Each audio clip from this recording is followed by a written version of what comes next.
Captain Jake Morrison stood on the bridge of the UES horizon, watching the stars drift past the main view screen. 3 months into their deep space survey mission, the crew had found nothing but empty space and distant gas clouds.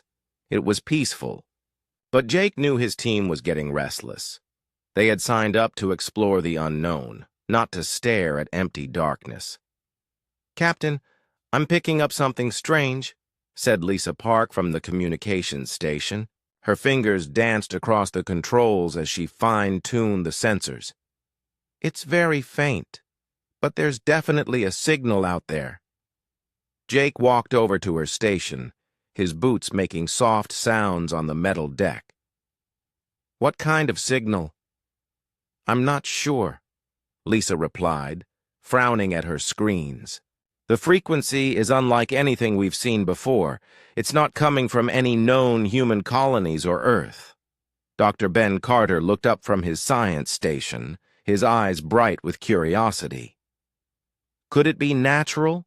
Maybe some kind of stellar phenomenon?" Lisa shook her head. "No, this has structure. It's repeating in patterns. Someone or something is sending this on purpose." Jake felt his heart rate increase. In all the years humans had been exploring space, they had never found any sign of alien life.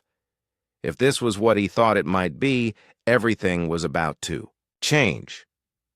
"Amy, can you plot a course toward the signal?" he asked the navigator. Amy Torres nodded, her hands already working on the navigation computer. "It's coming from about 6 light hours away. If we push the engines, we can be there in about 4 hours. "Do it," Jake ordered. He turned to address the entire bridge crew. "This could be first contact, people. I want everyone at their best. Lisa, keep monitoring that signal. Ben, start running every analysis you can think of. I want to know everything about this signal before we get there." The next 4 hours passed slowly. The crew worked with focused energy, analyzing the mysterious transmission. Ben discovered that the signal contained mathematical patterns and what looked like language structures. Lisa found that it was being broadcast on multiple frequencies at once, creating a complex harmony of sounds. "Captain," Amy called out as they approached their destination, "you need to see this." Jake moved to the main view screen as Amy adjusted the long-range sensors. What he saw made him catch his breath. In the distance, hundreds of ships hung in space. They were beautiful, made of what looked like crystal or glass, glowing with soft blue and purple light. The ships had elegant curves and flowing lines, unlike the angular metal designs humans preferred. But something was terribly wrong. Many of the crystal ships were damaged, with pieces floating in space around them. Dark shapes moved between the beautiful vessels, attacking them with brutal efficiency. "My God," whispered Dr. Carter. "There are 2 different fleets out there." The attacking ships were completely different from the crystal ones. They looked like they were grown rather than built, with black surfaces that seemed to absorb light. They had long, twisted arms that reached out to grab the crystal ships. When they touched one of the beautiful vessels, the dark ship seemed to drain its light and add pieces of it to itself. "The signal is getting stronger," Lisa reported, her voice tense. "It's definitely coming from the crystal ships. I think they're calling for help." Jake watched in horror as another crystal ship was caught by one of the dark attackers. The beautiful vessel's light flickered and died as the dark ship consumed it, growing larger in the process. "Captain, those dark ships are destroying everything they touch," said Maria Santos, the security chief. "And they're getting bigger each time they kill one of the crystal ships." "How many ships are we looking at?" Jake asked. Amy checked her sensors. "About 300 crystal ships, but only about 200 are still active. The Dark Fleet has maybe 50 ships, but they're all much larger than when they started. They're eating them, Ben said quietly. Those dark ships aren't just destroying the crystal ones. They're actually consuming them and using the material to grow. Jake felt a chill run down his spine. He had read reports of ancient human legends about creatures that consumed everything in their path.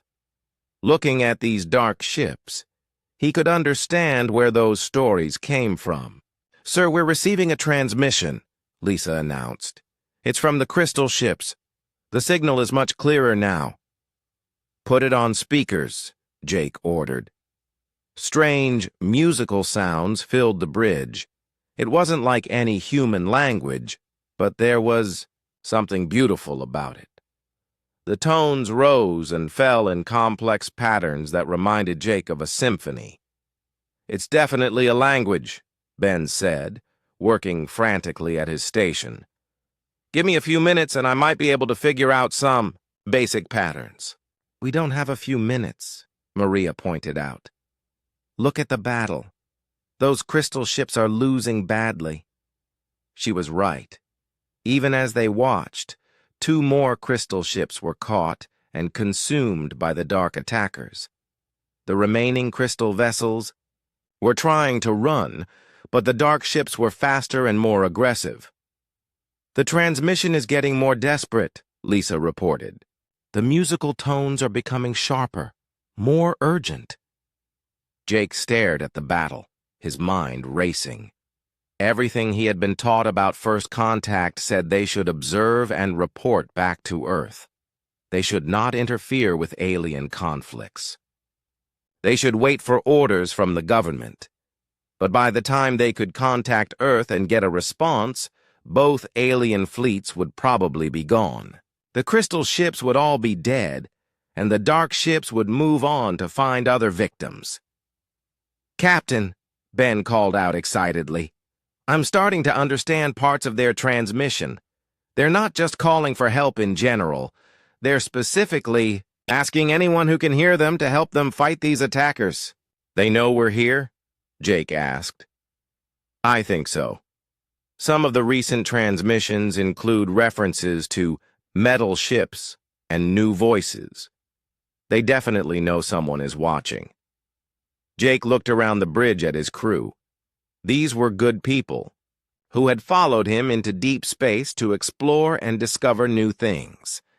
Now they faced a choice that would affect not just them, but possibly all of humanity.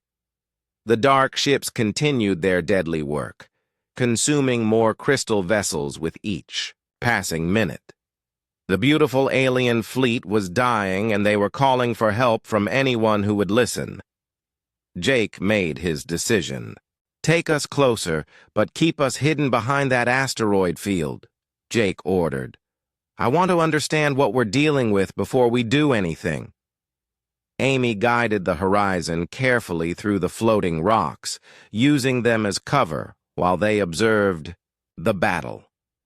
The crew watched in fascination and horror as the dark ships continued their systematic destruction of the Crystal Fleet. "Those things are like nothing I've ever seen," muttered Commander Rick Hayes, the ship's first officer. He had served in the Earth Defense Force for 20 years and had never seen anything so brutally efficient. Dr. Carter was recording everything, his instruments working overtime to analyze both fleets. "The dark ships seem to operate with perfect coordination," he reported. "When one attacks, the others automatically move to support it. It's like they're all controlled by a single mind." "That's not natural behavior," Maria Santos observed. "Even trained military units don't work together that smoothly. There's always some hesitation, some individual decision-making." Jake nodded, watching as 3 dark ships surrounded a crystal vessel and attacked it from different angles at exactly the same moment. There was no communication between them that the horizon sensors could detect, yet they moved like parts of the same organism. "I'm calling them devourers," Ben announced, "because that's exactly what they do. Watch this." He pointed to a section of the battle where a devourer had just finished consuming a crystal ship. The dark vessel was visibly larger than it had been before, with new growths sprouting from its hull. They're using the material from the crystal. Ships to make themselves stronger, Lisa said with disgust. They're not just weapons, they're parasites. And the crystal ships? Jake asked. I'm calling them Zephyrians based on the musical quality of their communications, Ben replied. Their ships seem to be powered by some kind of harmonic energy. Instead of traditional engines, they use sound and vibration to move and function, as if to prove his point, one of the crystal ships suddenly glowed brighter and moved with fluid grace away from an attacking devourer. The ship's movement created beautiful patterns of light that rippled across its surface. They're artists, Amy whispered. Look how beautiful their ships are, how gracefully they move. They're nothing like the devourers. Beautiful doesn't win battles, Rick pointed out grimly, and right now they're losing badly. He was right. The Zephyrian fleet had been reduced to less than 150 ships, while the devourers had grown in both size and number. Some of the dark ships were now twice their original size, bristling with weapons and armor taken from their victims.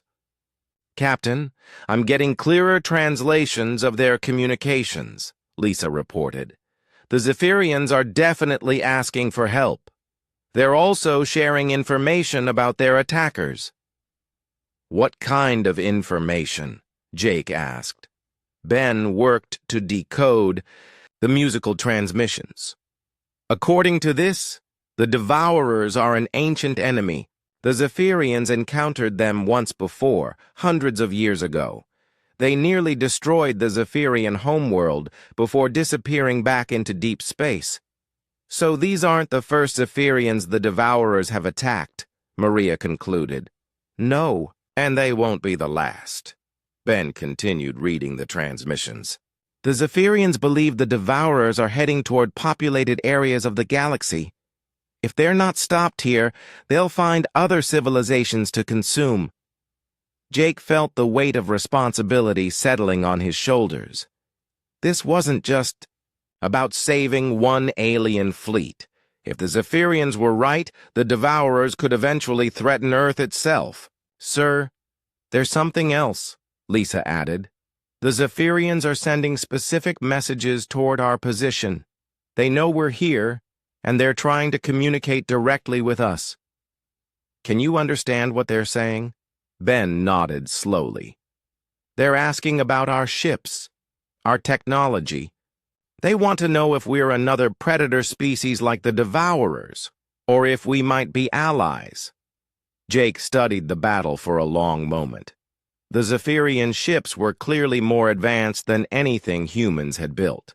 Their energy systems, their materials, their ability to function in perfect harmony, all of it was beyond current human technology. But they were still losing to the Devourers. Why can't they win? He asked. Their technology seems superior. That's just it, Rick realized. Their technology is superior, but their tactics are terrible. Look at how they fight. Jake focused on the Zephyrian battle formations. Rick was right.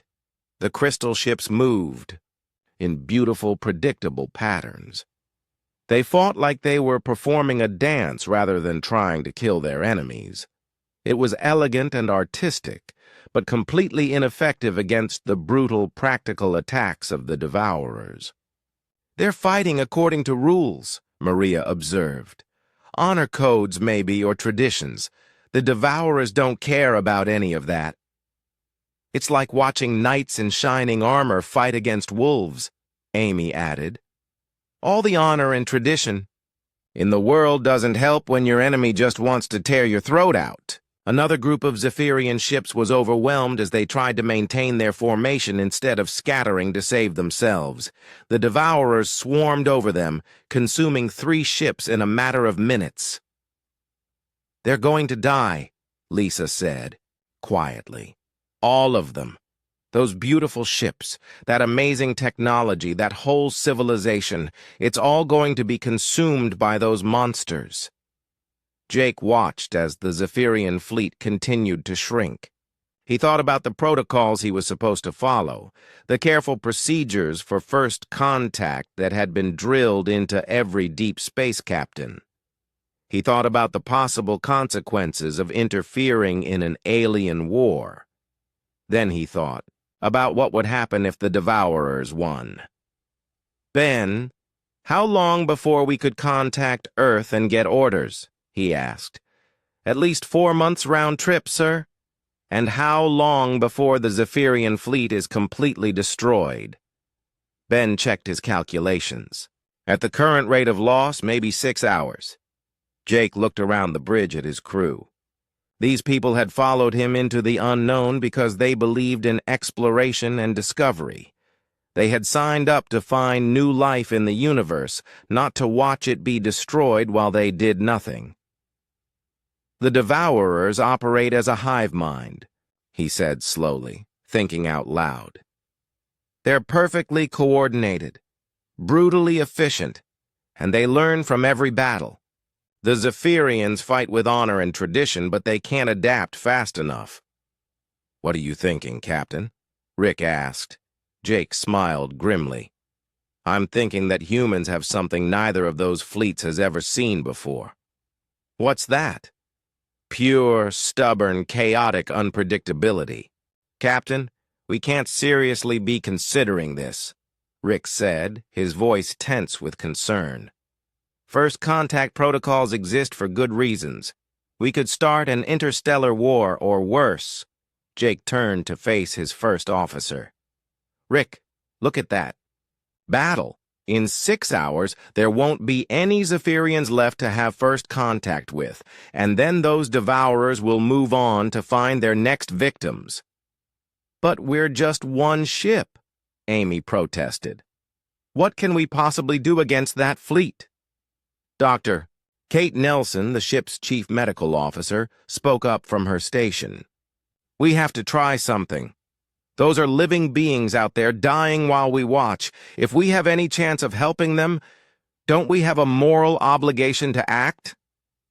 "Dr. Nelson is right," Jake said. "But I won't order anyone to risk their lives. This has to be a choice." He activated the ship-wide communication system. "All hands, this is the captain. We've discovered 2 alien fleets in battle. One appears to be a peaceful exploration force under attack by an aggressive enemy. Our protocols say we should observe and report. But by the time we could get orders from Earth, the peaceful aliens will all be dead." Jake paused, looking around the bridge at his crew. "I'm asking for volunteers to help in what could be a very dangerous rescue mission. Anyone who wants to stay out of this can say so now, and I'll respect that decision completely." The bridge was silent for several moments. Then Lisa Park turned in her chair and said, "I'm in, Captain. Someone's calling for help, and we're the only ones who can hear them." "Count me in, too," said Maria Santos. "I didn't become a security officer to watch innocent people get slaughtered." One by one, every member of the bridge crew volunteered. Reports came in from all over the ship. The entire crew of 87 people wanted to help the Zephyrians. "All right, then," Jake said, feeling pride and terror in equal measure. "Tony, get up here. We're going to need every trick you know." Tony Rodriguez, the chief engineer, arrived on the bridge within minutes. He was a stocky man with grease-stained hands and a reputation for making impossible repairs with whatever materials he could find. "Captain, I heard what's happening," Tony said immediately. "I've been watching the battle from engineering. Those dark ships are tough, but I think I have an idea." "I'm listening." "Our quantum torpedoes are experimental, right?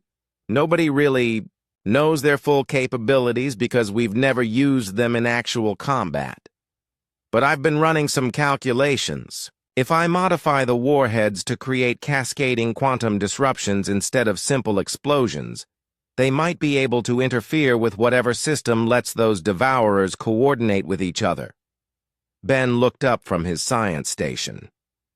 That's actually brilliant. If the devourers really do share a hive mind, disrupting their communications could cause chaos in their ranks. How long would the modifications take? Jake asked. Give me 2 hours, Tony replied. But I'll need to completely rebuild the torpedo guidance systems, and there's no guarantee this will work. Do it, Jake ordered. In the meantime, we need to make contact with the Zephyrians. Ben, can you work out a way to communicate with them? I think so. Their language is mathematical at its base, with musical elements for emotional content. If I broadcast basic mathematical concepts along with peaceful intentions, they should understand that we want to help. Jake nodded. Lisa, I want you to monitor all communications. The moment the Zephyrians or Devourers notice us, I need to know. Captain, Amy said hesitantly, even if we can help the Zephyrians, we're still massively outnumbered. The Devourers have 50 ships, and some of them are huge. That's true, Jake admitted. But we have something they've never encountered before. What's that? Rick asked. Human tactics, Jake replied with a grim smile. Think about it. The Zephyrians fight with honor and predictable patterns. The Devourers use overwhelming force and perfect coordination, but humans fight dirty. We use tricks, deception, and pure bloody-minded stubbornness. Maria Santos grinned. Guerrilla warfare. Exactly. Hit-and-run attacks, false retreats, psychological warfare, all the things that work when you're outgunned and outnumbered. Ben had been working on the communication system while they talked. Captain, I think I've got a basic translation matrix ready. Should I try to contact the Zephyrians? Jake took a deep breath. Once they sent that message, there would be no going back. Earth Command would probably court-martial him for violating first contact protocols, assuming he lived long enough to face trial. Do it, he said. Ben sent out a series of mathematical progressions, followed by harmonic patterns that he hoped would convey peaceful intentions and a desire to help. The response came almost immediately. Musical tones filled the bridge, but these were different from the desperate calls for help they had been hearing.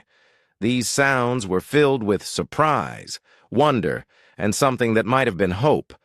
They're responding, Ben said excitedly. They want to know who we are, where we come from, and whether we're really offering to help fight the Devourers. Tell them we're humans from Earth. We're explorers like them, and we want to help, Jake instructed. The conversation that followed was slow and halting, limited by the basic communication system Ben had cobbled together. But gradually, a picture emerged of the Zephyrian situation. The crystal ships were indeed explorers, part of a scientific expedition studying ancient artifacts in this region of space. They had accidentally awakened the Devourers from some kind of dormant state, and the parasitic ships had immediately begun their attack. The Zephyrian commander, who Ben translated as Admiral Zenthor, explained that their people had strict codes of honor that governed how they fought. They could not use deceptive tactics or attack enemies who were not directly threatening them. This made them nearly helpless against the Devourers, who followed no rules except the drive to consume and grow. Tell Admiral Zenthor that humans fight very differently, Jake instructed. Ask if he would be willing to follow human battle plans if we can prove they work. The response took several minutes to come back, and when it did, Ben looked surprised. What did he say? Jake asked. He says that his people are dying, and desperate times call for desperate measures. He's willing to try anything, even if it goes against Zephyrian traditions. But he wants to know what humans could possibly do against such a powerful enemy. Jake smiled. Tell him he's about to learn why humans are the most successful predator species on their planet, even though we're not the biggest, strongest, or fastest." "What should I say we are?" Ben asked. "The most stubborn, creative, and unpredictable, as—" Ben translated. Tony's voice came over the communication system from engineering. "Captain, the torpedo modifications are almost ready. But I need to warn you, once we fire these things, every ship out there is going to know exactly where we are." "Understood," Jake replied. "How are our shields and weapons?" "Shields are at full power, but our weapons are designed for fighting other human ships, not alien technology. We'll have to get creative." Jake looked around the bridge at his crew. They were about to attempt something that no human had ever done before: fight alongside aliens against other aliens, using tactics that neither side had ever seen. "All hands, this is the captain," he announced. "We're about to make first contact with a peaceful alien species and help them fight for their lives. Whatever happens, remember that we represent all of humanity today. Let's show the galaxy what humans are made of." The moment the horizon revealed itself to both fleets, everything changed. The Zephyrian ships immediately altered their formations, turning toward the human vessel with what could only be described as wonder. Their crystal hulls pulsed with brighter lights, and their musical communications filled all frequencies with complex harmonies. "They're excited," Ben translated, working frantically to keep up with the flood of alien messages. "Admiral Zenthor says he's never seen a ship like ours. They want to know how we make our vessels from metal and still make them fly." The Devourers had noticed the horizon too, but their reaction was completely different. Several of the dark ships turned away from their attacks on the Zephyrians and began moving toward the human vessel with predatory intent. "Incoming contacts," Maria reported from her security station. 3 Devourer ships breaking off from the main battle and heading our way. They'll be in weapons range in 4 minutes. "Perfect," Jake said. "Amy, set us on an intercept course, but keep us just outside their maximum range. I want them to chase us." "Captain," Rick asked, confused. "First lesson in human tactics," Jake explained. "When you're outnumbered, you separate the enemy forces and fight them piece by piece. Tony, are those modified torpedoes ready?" "Just finished." "The last one," came Tony's voice from engineering. "But remember, I have no idea if this will actually work." "Only one way to find out. Prepare to fire on my command." The 3 Devourer ships were massive, each one easily 3 times the size of the horizon. They had grown by consuming Zephyrian vessels, and their dark hulls bristled with weapons and armor taken from their victims. But as they approached the human ship, something unexpected happened. "Captain, their formation is changing," Amy observed. "They're not coordinating as perfectly as they were before." Ben looked up from his translation work. "The Zephyrians are reporting the same thing. Admiral Zenthor says the Devourers seem confused by our presence." "Why would that be?" Maria asked. Dr. Carter had been running continuous scans of both alien fleets. "I think I know. The Devourer hive mind works by predicting enemy behavior and coordinating responses, but they've never encountered humans before. We don't fit into any of their existing patterns." "So we're a wild card," Jake realized. "They can't predict what we'll do because they have no data on human behavior." "Exactly. And look at how the Zephyrians are reacting to us too. They're breaking formation to get a better look at our ship. Both fleets are behaving differently because neither has ever seen anything like us." The 3 pursuing Devourer ships came within range, and Jake gave the order to fire.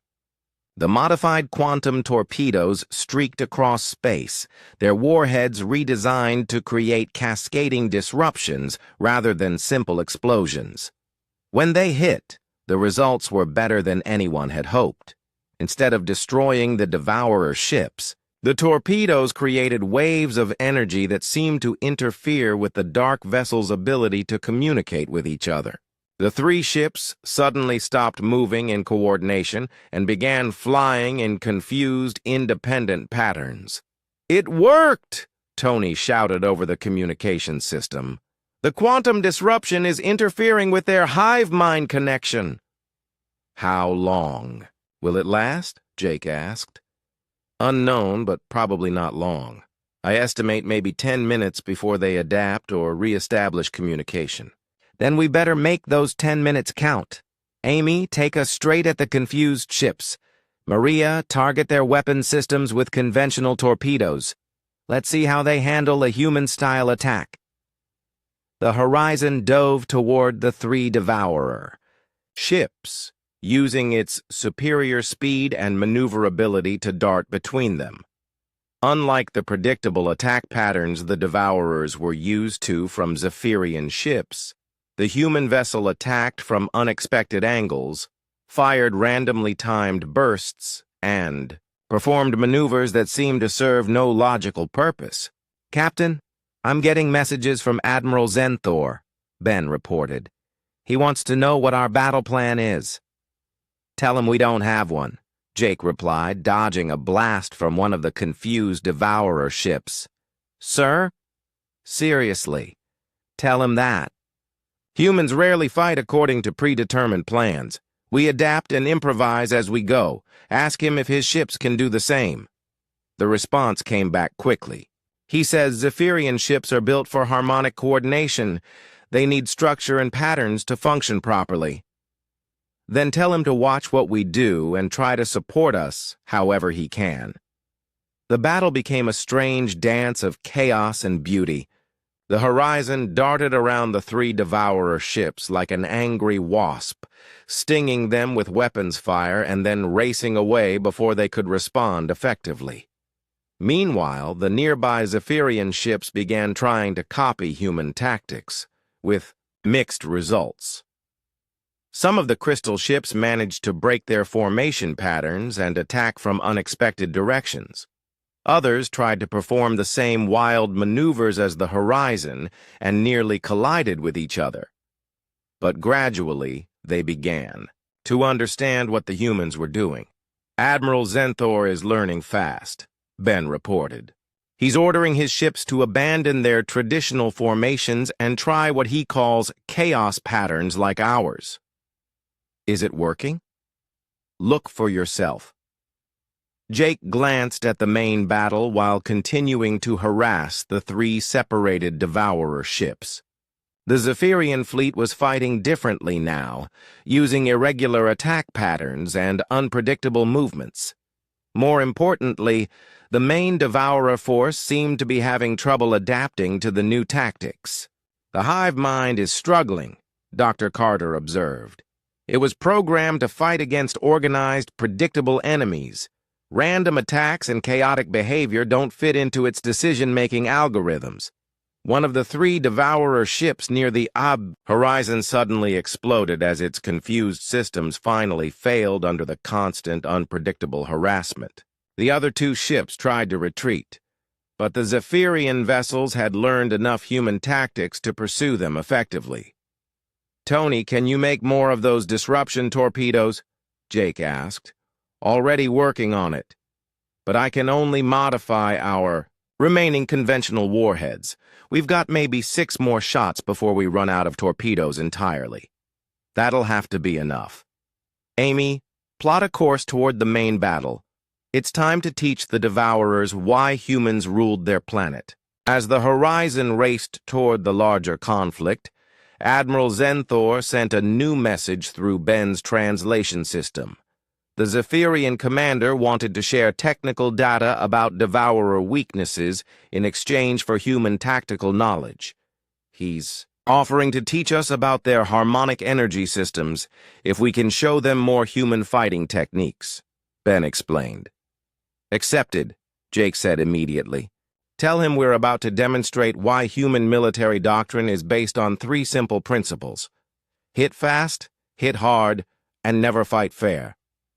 The main Devourer fleet was still massive, nearly 40 ships compared to the remaining 100 Zephyrian vessels. But now the crystal ships were fighting with new unpredictability, and the Devourer hive mind was struggling to adapt to tactics it had never encountered. "Captain, incoming transmission from Admiral Zenthor," Ben announced. "He says his people have a saying, 'In harmony, there is strength.' But he wants to know what humans say about strength." Jake smiled as he watched his crew prepare for the larger battle ahead. "Tell him humans have a different saying. If you're not cheating, you're not trying hard enough." The Zephyrian response was a complex musical sound that Ben struggled to translate. "I think that's laughter, sir. He says humans sound like very interesting people, and he looks forward to learning more about our philosophy." "He'll get his chance," Jake replied, watching as the horizon approached the main battle. "Because we're about to show both fleets what happens when human stubbornness meets alien technology." The main battle was unlike anything Jake had ever imagined. 40 massive Devourer ships moved through space like a school of predatory fish, while 100 Zephyrian vessels tried desperately to avoid being consumed. But now, the crystal ships were fighting differently, using the chaotic tactics they had learned from watching the horizon. "Admiral Zenthor is requesting specific tactical guidance," Ben reported. "His ships are having success with random attacks, but they want to coordinate with us for a larger assault." "Tell him we're going to try something called a wolf pack attack," Jake replied. "Multiple small groups hitting different targets simultaneously to confuse and overwhelm the enemy." Dr. Carter looked up from his sensor readings. "Captain, I'm seeing something interesting. The Devourer ships aren't adapting to the new Zephyrian tactics as quickly as they should be. It's like their hive mind is overloaded trying to process too many unpredictable variables at once." "Human chaos theory in action," Maria observed with satisfaction. "We're introducing more randomness into the system than it can handle." "Perfect. Amy, I want you to work with the Zephyrian navigators. Share our evasive maneuver databases with them. Show them how to fly like humans." Over the next hour, an extraordinary collaboration began to take shape. The Zephyrians shared their advanced harmonic technology with the human crew, while the humans taught them the art of unpredictable warfare. Pilot Grace Thompson launched in a modified shuttle, leading a squadron of small Zephyrian vessels in hit-and-run attacks against the Devourer flanks. The crystal ships had never performed such maneuvers before, but their natural grace and superior technology made them surprisingly effective at human-style tactics. "This is amazing," Grace reported over the radio. "These Zephyrian pilots are naturals at evasive flying once they stop trying to maintain formation. Their ships can do things ours can't even dream of." Meanwhile, Tony worked with Zephyrian engineers to modify human weapons using alien technology. The results were impressive. Conventional human torpedoes enhanced with harmonic guidance systems that could track targets through dimensional shifts. "Captain, we're receiving tactical data from Admiral Zenthor," Ben announced. "He's sharing Zephyrian military history with us. Apparently they've fought the Devourers before, but always lost because they couldn't abandon their honor codes." "What's different this time?" Jake asked. "Us. We're showing them that survival sometimes requires breaking the rules. Admiral Zenthor says he's learning to think like a human, and it's the most terrifying and exciting experience of his life." The combined human-Zephyrian fleet began to turn the tide of battle. Small groups of ships would appear from unexpected directions, attack with overwhelming force, and then scatter before the Devourers could respond effectively. It was classic guerrilla warfare adapted for space combat. "The Devourer hive mind is definitely struggling," Dr. Carter reported. "Their coordination is breaking down as they try to process too many simultaneous attacks." How much longer can they adapt? Jake asked. Unknown. But every minute we keep them confused is another minute the Zephyrians stay alive. Steve Miller, the tactical officer, had been studying the Devourer formations. Captain, I think I see a pattern. The Devourer ships are strongest when they work together, but they're individually vulnerable when separated from the hive mind. What are you thinking? If we could isolate their command ship, that big one in the center of their formation, we might be able to disrupt their entire network. Jake studied the massive Devourer vessel that Steve had identified. It was easily 5 times the size of any other ship in either fleet, covered in weapons and armor cannibalized from hundreds of victims. Getting close to it would be suicide. That's a one-way mission, Rick pointed out. Even if we could get through their defenses, we'd never make it out alive. Not necessarily, Tony interjected over the communication system. If we combined human kamikaze tactics with Zephyrian harmonic technology, we might be able to create a feedback loop that would overload their command systems. Explain, Jake ordered. The Zephyrians use harmonic frequencies to coordinate their ships. If we could get close enough to the Devourer command ship and broadcast the right frequencies, we might be able to turn their own coordination system against them. Dr. Nelson had been quietly monitoring the conversation from her medical station. Captain, I've been studying the psychological profiles of both alien species. The Zephyrians fight for honor and beauty. The Devourers fight for survival and growth. But humans fight for something else entirely. What's that? Jake asked. We fight for each other, for family, friends, ideals that are bigger than ourselves. That's why human tactics work so well against both these species. We're willing to sacrifice everything for the group. Jake felt the truth of her words. Looking around the bridge, he saw people who had volunteered to risk their lives for aliens they had never met before today. That was uniquely human. Admiral, Zenthor is requesting a private communication, Ben reported. Put him through. The Zephyrian commander's musical voice filled the bridge, accompanied by Ben's translation. He says he's been studying human battle tactics and human psychology. He wants to attempt something his people have never done before. What's that? He wants to volunteer for the suicide mission against the command ship. He says humans have taught his people that sometimes honor requires breaking the rules, and the greatest honor is to die saving others. Jake felt a chill run down his spine. The Zephyrian admiral was talking about sacrifice in terms that were purely human. They had taught him not just tactics, but philosophy.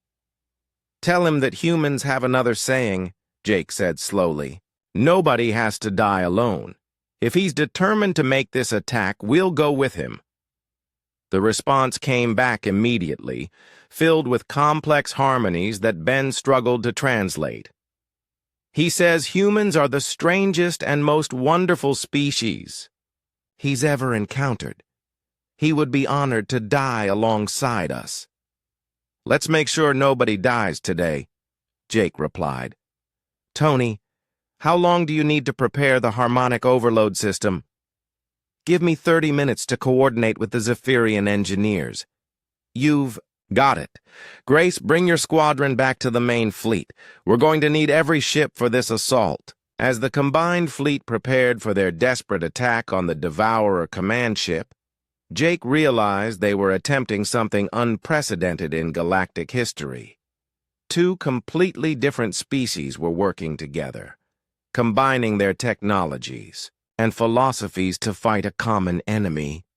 Captain, Ben said quietly, Admiral Zenthor has been teaching me Zephyrian poetry.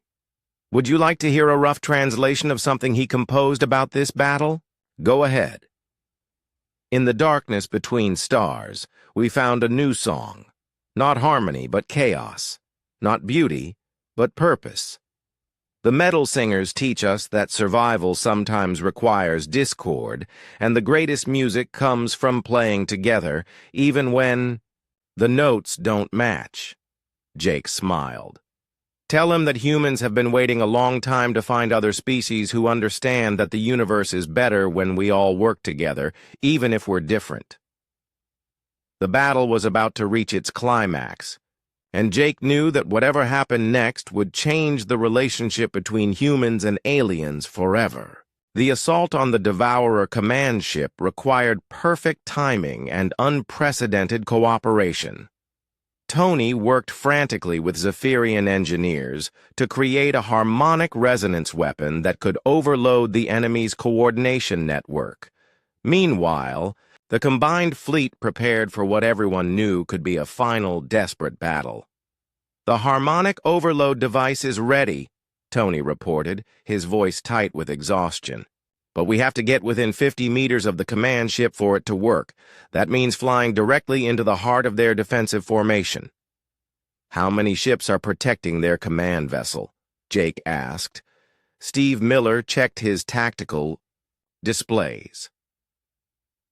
15 of their largest Devourers arranged in a perfect sphere around the command ship. They're coordinating their fire patterns to create an impenetrable wall of weapons fire. "Impenetrable for normal tactics," Maria corrected. "But we're not using normal tactics." Admiral Zenthor had been listening to the human communications through the translation system. His response came through Ben's station in musical tones that conveyed both determination and fear. "What did he say?" Jake asked. "He's offering to lead a diversionary attack with half the Zephyrian fleet. He'll try to draw away some of the defensive ships while we make our run at the command vessel." "That's suicide for his ships," Rick pointed out. "He knows that," Ben replied quietly. "He says that Zephyrians have always believed that beautiful deaths are better than ugly lives. He wants his people to be remembered as the ones who stood with humans against the darkness." Jake felt the weight of command settling heavily on his shoulders. The Zephyrian admiral was offering to sacrifice his people for a plan that might not even work. "Tell Admiral Zenthor that humans don't believe in beautiful deaths," Jake said finally. "We believe in ugly victories. Ask him to trust us one more time." The response came back quickly. "He says humans continue to surprise him. He's willing to follow our lead." "Good. Here's what we're going to do." Jake activated the ship-wide communication system to address both the human crew and the Zephyrian fleet. "The Devourers expect coordinated attacks or random chaos. We're going to give them something they've never seen before: organized insanity." Dr. Carter looked up from his analysis of the enemy formation. "Captain, I've been studying their defensive pattern. It's mathematically perfect, designed to counter every known attack strategy. But it has one weakness." "What's that?" "It's too perfect. The defensive ships are positioned to provide maximum coverage against logical assault patterns. If we could convince them that we're attacking from one direction, then hit them from the opposite side." "A feint," Maria realized. "Make them think we're doing one thing, then do something completely different." "Exactly. But it has to be believable enough that the hive mind commits to defending against the false attack." Jake studied the tactical display, his mind racing through possibilities. "Tony, how many of those harmonic disruptor torpedoes do we have left?" 6 modified torpedoes and the single harmonic overload device. "And how many shuttles?" 4 shuttles, plus the maintenance pods." An idea began to form in Jake's mind. It was crazy, desperate, and completely against every tactical manual ever written. In other words, it was perfectly human. "Grace, how would you feel about taking a shuttle on a suicide run against the command ship?" "I'd feel better if it wasn't actually a suicide run," she replied over the radio. "It won't be. Amy, can you calculate a slingshot trajectory using the Gravity well of that nearby asteroid? Amy's fingers flew over her navigation controls. Yes, but why would we want to do that? Because we're going to convince the Devourers that Grace is carrying our harmonic overload device in her shuttle. They'll concentrate all their fire on stopping her, leaving their formation wide open for the real attack. But if Grace doesn't have the device, who does? Rick asked. Jake smiled grimly. We do. The Horizon is going to ram the command ship. The bridge fell silent as everyone processed what Jake had just said. Finally, Dr. Nelson spoke up. Captain, that's completely insane. Good, Jake replied. If we think it's insane, imagine how the Devourer hive mind will react. Tony's voice came over the communication system. Sir, I think I can modify our shields to create a brief harmonic field around the ship. It won't last long, but it might protect us from the worst of the collision damage. How long? Maybe 30 seconds. Long enough to deploy the overload. Device and get away. Define get away, Rick said dryly. I'm working on that part, Tony admitted. Admiral Zenthor had been following the conversation through the translation system.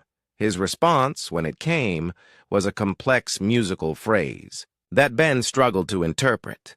He says that humans are either the bravest species in the galaxy or the most insane, possibly both. He wants to know how his ships can help with this plan. Tell him to scatter his fleet and attack the outer defensive ring. Make it look like a desperate last stand. The Devourers need to believe that the shuttle attack is our real plan and everything else is just a distraction. And the truth? The truth is that everything is a distraction except the ramming attack. The plan began to unfold with desperate precision. Grace launched her shuttle on a high-speed approach toward the command ship, broadcasting signals designed to make the Devourers think she was carrying the harmonic overload device. Simultaneously, the Zephyrian fleet scattered and began what appeared to be a series of hopeless attacks against the outer defensive perimeter. The Devourer response was exactly what Jake had hoped for. The hive mind calculated that the shuttle represented the greatest threat and concentrated the majority of its defensive fire on intercepting Grace's approach. The perfectly coordinated defensive sphere shifted to focus on the single small target racing toward their command ship. They're taking the bait, Steve reported. 14 of the 15 defensive ships are maneuvering to intercept the shuttle. Grace, how are you holding up out there? Jake asked. Getting a little warm, came Grace's reply as weapons fire filled the space around her shuttle. But this old bird is tougher than she looks. Remember, you don't have to actually reach the command ship. Just make it look good until the last possible moment, then break off. Understood. But Captain, when you ram that thing, try not to take too long about it. I don't think I can keep their attention forever. Jake turned to Amy. Plot our approach course. Use the asteroid field as cover until the last moment, then straight-line intercept with the command ship. Course plotted, Amy replied. But, sir, at our current speed, we'll impact in 47 seconds after we clear the asteroids. Tony, will the harmonic shields hold for 47 seconds? Honestly, I have no idea. This is all theoretical. That's the most human answer I've heard all day, Jake said with a grim smile. Do it. The Horizon broke cover from the asteroid field and accelerated toward the massive Devourer command ship. The vessel was enormous, easily 10 times the size of the human ship, covered in weapons and armor taken from thousands of victims. They're not responding to our approach, Maria reported. All their attention is still focused on Grace's shuttle. 30 seconds to impact, Amy announced. Tony, activate the harmonic shields. A strange vibration filled the ship as the experimental shielding system came online. The Horizon's hull began to resonate with frequencies copied from Zephyrian technology. 20 seconds to impact. Grace, get out of there. Already gone, Grace replied. Good luck, Horizon. 10 seconds, Amy called out. Jake looked around the bridge at his crew. They had come into deep space to explore and discover. Instead, they were about to become the first humans to fight alongside aliens against other aliens. 5 seconds. All hands. Brace for impact. The Horizon struck the Devourer, command ship with the force of a meteor. The collision was unlike anything the crew had ever experienced. The Horizon's experimental harmonic shields somehow absorbed the worst of the impact, but the ship still shuddered and groaned as it penetrated deep into the Devourer command vessels. Hull. Emergency lights flickered across the bridge as systems overloaded and rerouted power to maintain life support. Damage report, Jake called out, pulling himself up from where the impact had thrown him. Hull breach on decks 3 and 4, Maria reported, blood trickling from a cut on her forehead. But the harmonic shields are still holding. We're actually inside their ship. Tony, deploy the overload device. Already on it, came Tony's strained voice from engineering. But, Captain, I'm reading some very strange energy signatures from this ship. It's not just a vessel, it's alive. Dr. Carter managed to get his science station working again and confirmed Tony's readings. The entire command ship is a single organism. That's how the hive mind works. All the Devourer ships are connected through biological networks, which means our harmonic overload should affect their entire fleet, Jake realized. Tony, how long until the device activates? 60 seconds. But, sir, the biological systems are already trying to adapt. We may only get one shot at this. Through the bridge's cracked view screen, they could see the interior of the Devourer ship. It was a nightmare landscape of twisted organic corridors and pulsing biomechanical systems. Worst of all, they could see pieces of consumed ships embedded in the walls, including recognizable fragments of beautiful Zephyrian crystal hulls. Those monsters really do eat everything they kill, Amy whispered. Incoming transmission from Admiral Zenthor, Ben announced, working to repair his damaged communication equipment. The Zephyrian commander's musical voice was filled with concern and admiration. He says he can see our ship inside the command vessel. He wants to know if we're alive. Tell him we're alive and the overload device is almost ready, Jake replied. Ask him to pull his ships back to a safe distance. He says Zephyrian ships don't retreat from friends in danger. Then tell him that's a direct order from a human commander. We need him and his people to survive to tell others about what happened here. The response came back immediately. He says he understands, but he's not leaving without us. 30 seconds to overload activation, Tony reported. Captain, I'm also reading massive power buildup throughout their ship. I think they're preparing some kind of last resort weapon. Can we stop it? Not from here. But if the harmonic overload works, it should disrupt all their systems. Jake looked around the bridge at his crew. They had risked everything on a plan that might not work, and now they were trapped inside an alien monster that was trying to kill them. But somehow, everyone was still at their stations, still doing their jobs. Grace, what's your position? He asked over the radio, holding at safe distance with the Zephyrian fleet.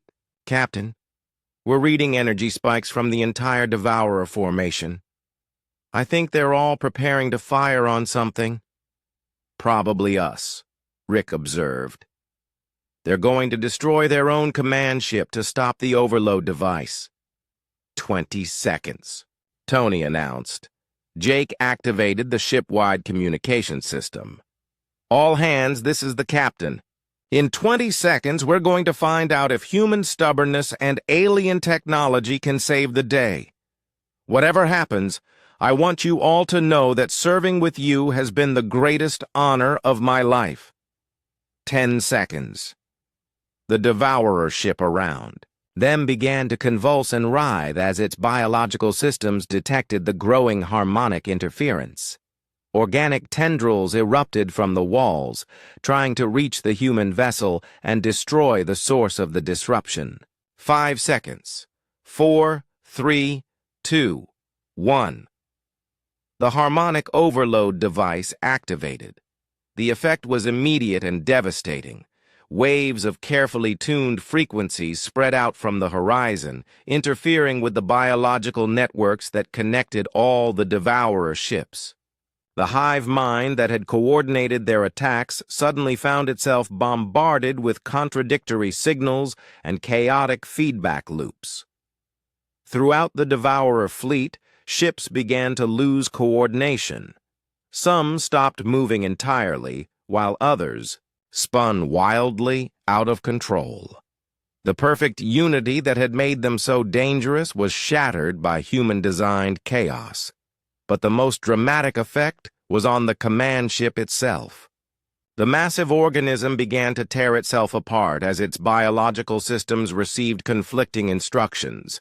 The organic corridors around the horizon writhed and collapsed. "It's working!"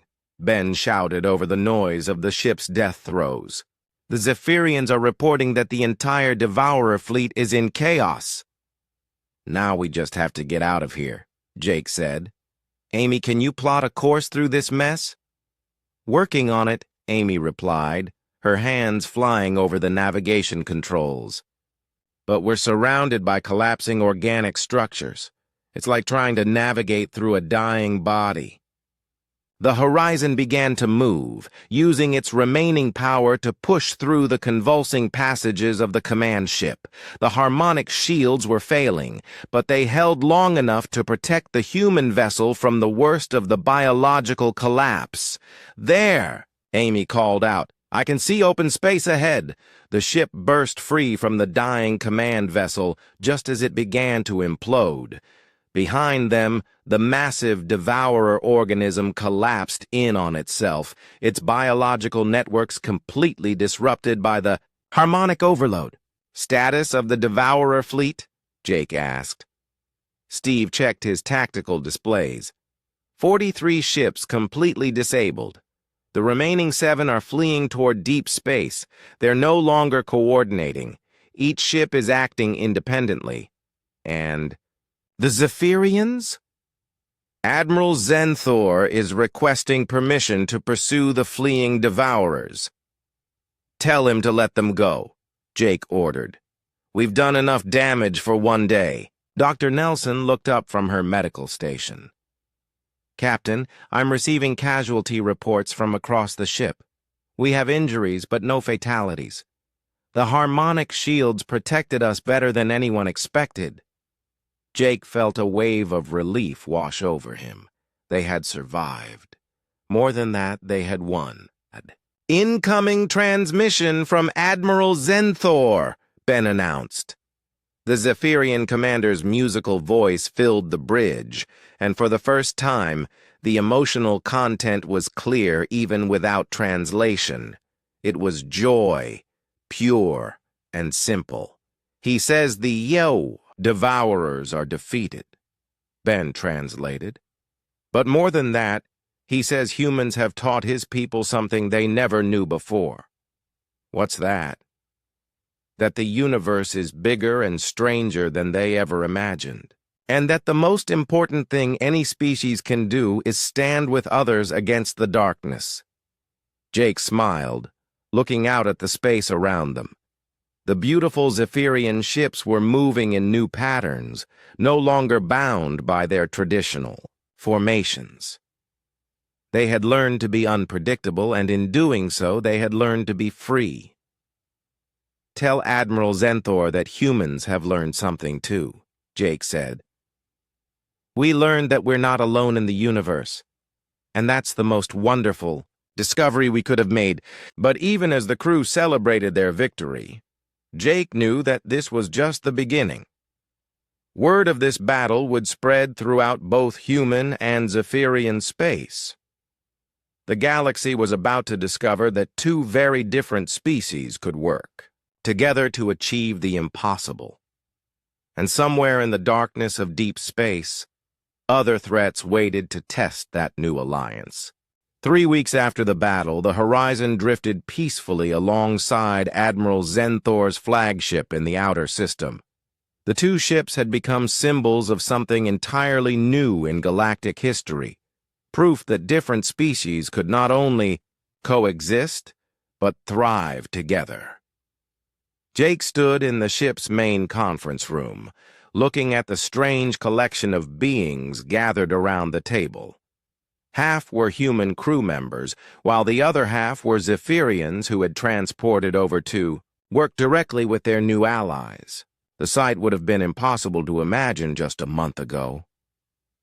"The technical exchange is proceeding better than we hoped," Dr. Carter reported. "The Zephyrians are sharing their harmonic energy systems, while we're teaching them human engineering principles. The combination is producing some remarkable innovations."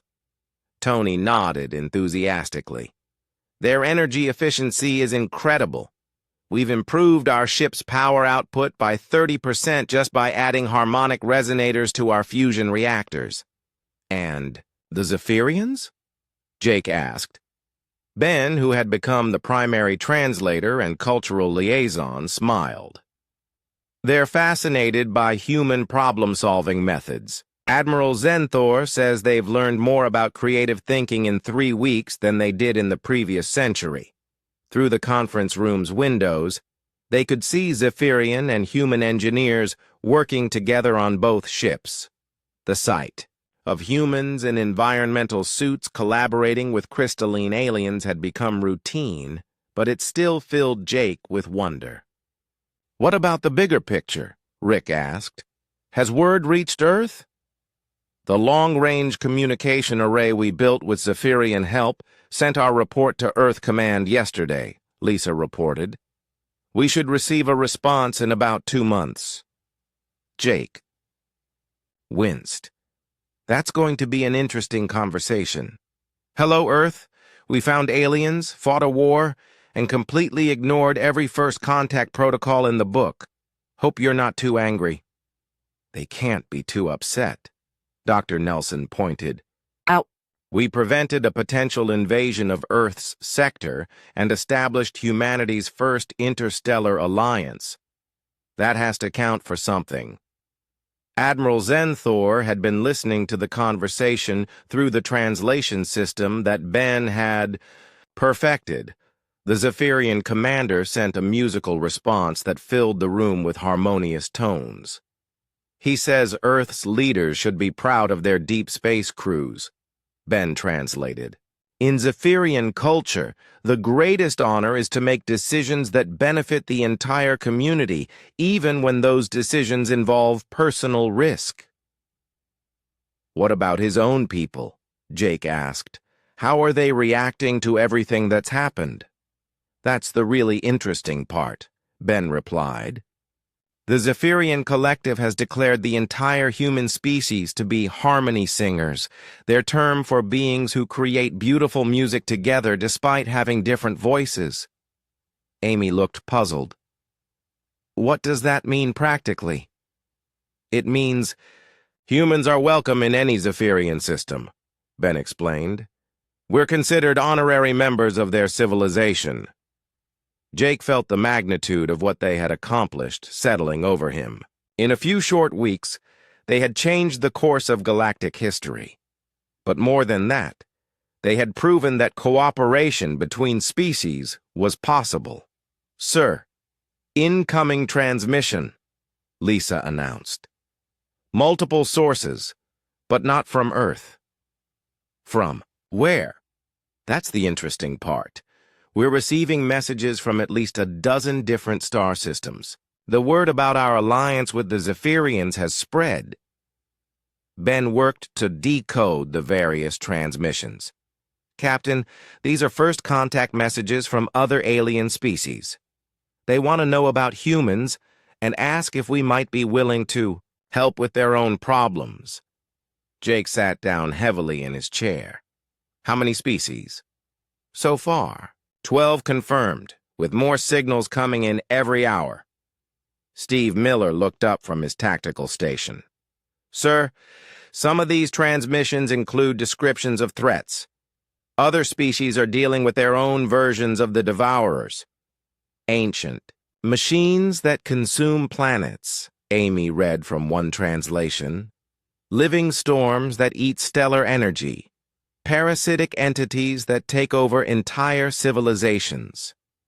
Jake realized they were looking at a galaxy filled with threats that individual species couldn't handle alone, but working together, combining different technologies and approaches, they might be able to face any challenge. Admiral Zenthor is sending a response to all the incoming messages, Ben reported.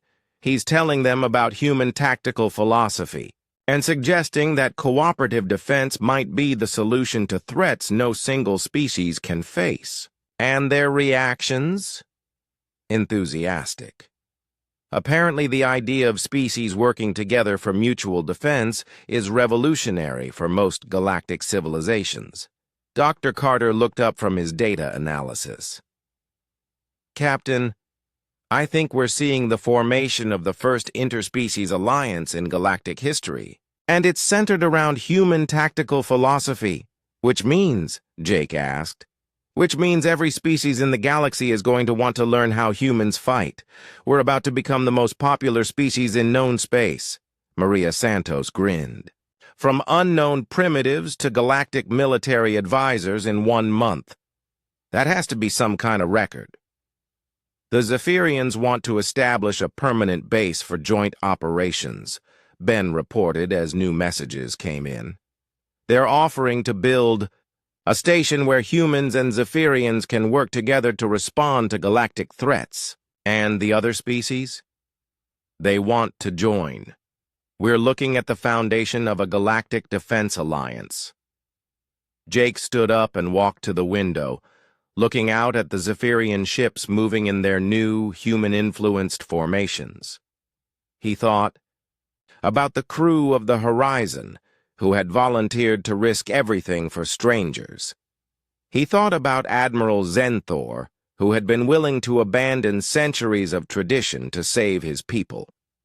There's something I want everyone to understand, he said finally. What we did out here wasn't special because we're human. It was special because we chose to help when help was needed. Any species can make that choice. But humans do seem to make it more often than most, Dr. Nelson observed. Maybe. Or maybe we just got lucky to be the ones who happened to be in the right place at the right time. Rick shook his head. I don't think it was luck, Captain. I think it was who we are. Humans have always been explorers, always willing to take risks for the unknown. And now we're going to teach other species to be the same way. Ben added, the Zephyrians are already talking about mounting their own deep space exploration missions using human tactical principles. Sir, Lisa called out urgently, priority transmission from Admiral Zenthor. The musical tones that filled the room were unlike anything they had heard before, complex harmonies that seemed to convey deep emotion and formal significance. He's making an official declaration, Ben translated slowly. On behalf of the Zephyrian Collective, he's formally requesting that Captain Jake Morrison and the crew of the UES Horizon accept appointment as the first commanders of the new Galactic Defense Alliance. The conference room fell silent as everyone processed what they had just heard. They were being offered command of an alliance that could include dozens of alien species. What should I tell him? Ben asked. Jake looked around the room at his crew, people who had followed him into the unknown and helped him make first contact with alien life.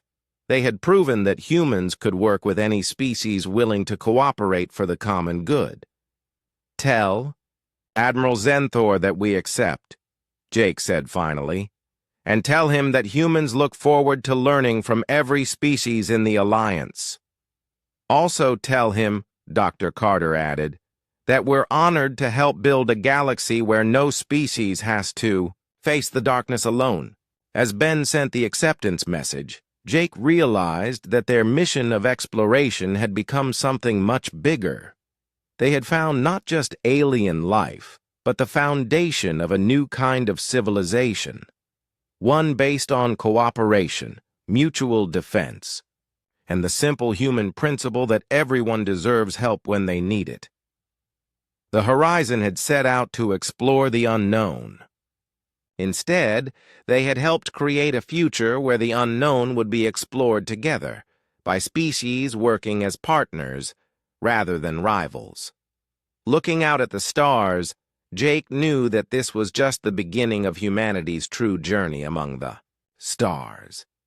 And for the first time since leaving Earth, he was certain they were heading in the right direction.